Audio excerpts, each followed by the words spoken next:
Earth Day is April 22nd, and this is a great day or time of year to teach students ways that they can take care of their earth. I will be sharing with you 5 STEM lessons that you can teach your students all about Earth Day, but they're also things that you can teach year round.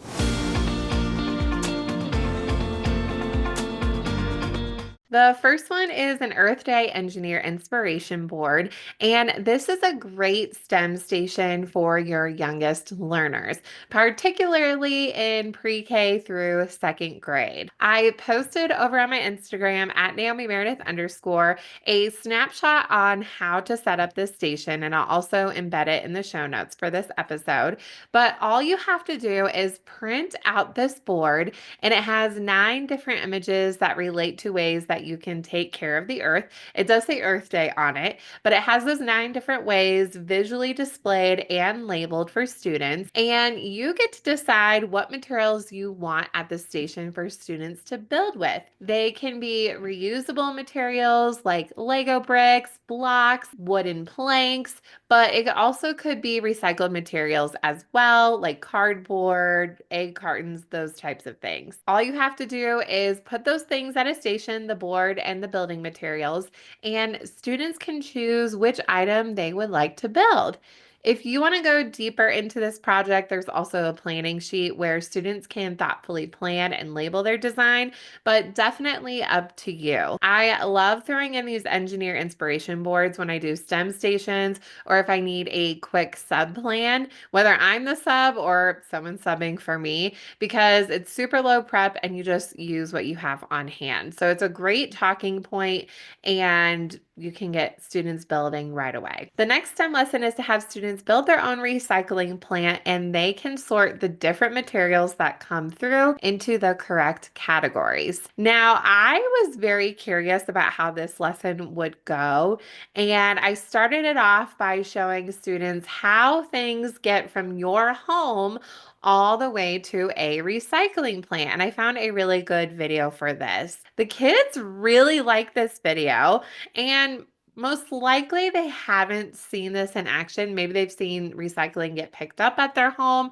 but they just don't know where it goes. So that was really cool to show those students what the behind the scenes is in this situation. And then I had different items printed out for them, and their goal was to create their own little sorting facility where the items can go through their recycling plant and then they can sort them in the correct categories. This is also a great thing for kids to take home so they can talk to their families about recycling and how it relates to them and where they live. Bonus points too if you use actual recycled materials to build the recycling plants. That's really fun as well. The next 2 lessons involve 3D printing, and if you don't have a 3D printer, don't skip ahead in this episode. I've said this before, but you can actually do 3D printing lessons without having a 3D printer. You can have students do all of the research, the planning, and the design, but maybe their thing doesn't get printed. You just share it digitally, and that is definitely okay. So, like I said, you could do this whole lesson without the 3D printer. So, I have 2 different lessons. The first one is going to be better for your younger students, and then the other one is going to be better for your older students, but you can mix and match how you need to. This one for the younger students is students are going to be creating a keychain to help remind them of ways to take care of the earth. So, throughout the week or however much time you have, you'll be teaching students different ways they can take care of the earth, whether it's about composting, saving water, that recycling lesson, you can mix and match. And then with the platform of your choice, I like to use Doodle 3D Transform. Students design that keychain, and eventually, when you get those printed, they could even color their keychain using paint markers to bring their keychain to life. When I did this project, I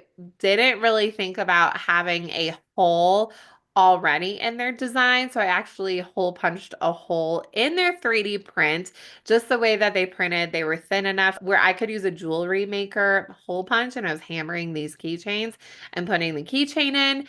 But you could be a little bit more smart about it where you tell students to add a hole or you check their designs and add a hole for them so it prints that way. The other 3D print lesson is to, again, teach students ways that they can take care of the earth at their level. You could use things in epic books. You could have a collection that you share with them. But this one is where they actually design an invention that will help take care of the earth. So it's not like I can recycle like the little kids. I can do this. I can do this. You're taking it up a notch where students are actually creating the invention. And I always tell kids with inventions can be something brand new that has never been thought of, or it could be building off of something else. So this one's really cool because there's a lot of storytelling that goes behind their invention. They could create it with that 3D print. You could also do it with makerspace materials too. You could take this same lesson, but their medium is with makerspace, and they're telling that story. What is the problem they're trying to solve? What are the resources they're trying to conserve? Are they trying to clean something up? So it goes into those different ways that you can take care of the earth, but in a deeper level. All of these lessons, by the way, you can find in my TPT shop, Naomi Meredith. And I have a ton of research that is already in there for these types of projects, these project-based learning types of things, where it's already research for you, has those graphic organizers, where it takes them on that path of ways that they can take care of the earth. This next one is really interesting, and it's a type of pollution that kids might not have thought of. But in this next STEM lesson, students are creating a podcast that will teach others about what light pollution is and why it is harmful. This whole lesson actually stemmed from when I was getting my master's in STEM leadership, and this was one of the topics that we could create a lesson about. And I actually didn't know too much about light pollution, where it's when you look out in the night sky, depending on where you live, and if you can see the stars or not, it's the human light that is actually causing disruption in lots of different ways, whether it's sleep, it's in animals' patterns and how they behave. There's different types of things light pollution plays into. So students will research about this lesser known pollution and then create a podcast that's a couple minutes long. They create the script to teach others about it and ways that you can help solve it. Especially for your older students, if they've done lessons every year about taking care of the earth, which is very important, mixing it up with a topic like this they might not know a lot about really does keep their engagement. And at the same time, you're teaching them how to podcast. Now, I already shared with you the 5 lessons, but if you want a little bulletin board that you can hang up during this time or any time of year, this one was really fun for me to put together, but it's a bulletin board and has a smiling earth, and it says inventions that our earth loves, and it's different types of inventions that help take care of the earth, like solar panels, wind turbines, even as simple as reusable water bottles. So there's all these little hearts that surround the earth that encourages kids to think about, oh, there's inventions that are creating good and making our earth happy. Which of these lessons would you try in your classroom? Like I said, you can grab these in my TPT shop, Naomi Meredith, where everything is all ready to go for you. So you don't have to think about the research or the things for you to talk about. And you can dive into helping students realize there are lots of ways out there that they can help take care of the earth and even take action today.